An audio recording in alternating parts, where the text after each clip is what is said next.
नमस्कार भक्तों, जय श्री राम। स्वागत है आप सभी का अपने YouTube चैनल में। आज की वीडियो में आप लोग जानेंगे चैत्र मास कृष्ण पक्ष की एकादशी कब है।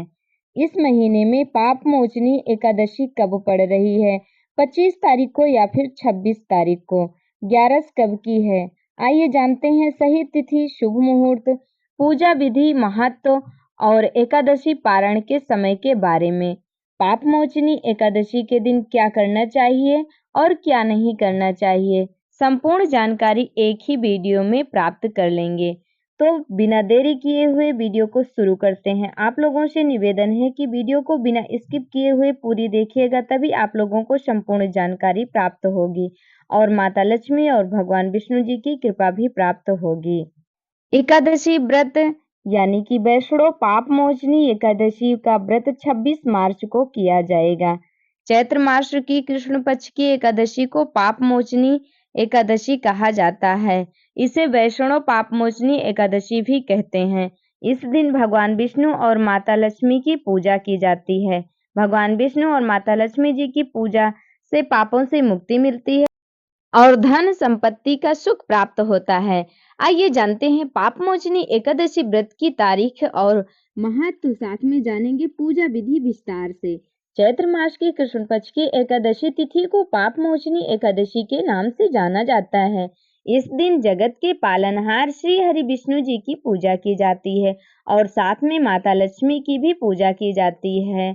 जो व्यक्ति भगवान विष्णु की पूरे विधि विधान से पूजा अर्चना करता है, उनकी सारी मनोकामनाएं पूर्ण होती हैं। साथ ही व्यक्ति अनजाने में किए गए पापों से मुक्ति मिलती है। तो आइए जानते हैं पाप मोचनी एकादशी का व्रत कब रखा जाएगा।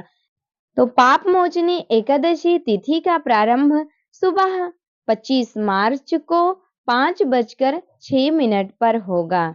वहीं एकादशी तिथि का समापन 26 मार्च दोपहर में 3:45 पर समाप्त हो जाएगा।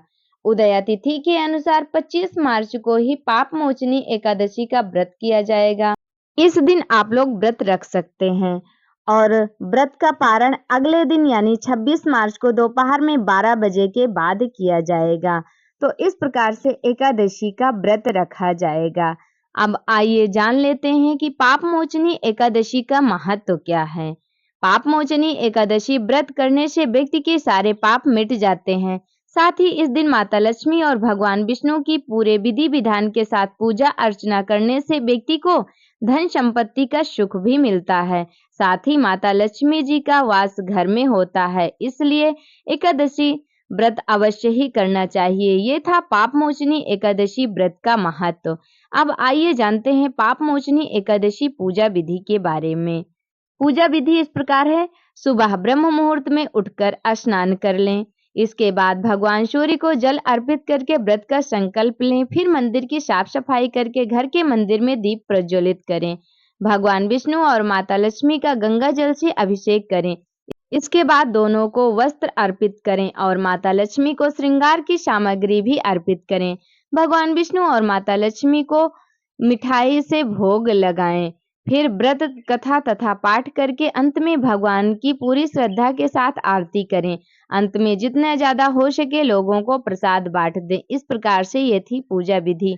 अब आइए जान लेते हैं कि पाप मोचनी एकादशी के दिन क्या करना चाहिए और क्या नहीं करना चाहिए।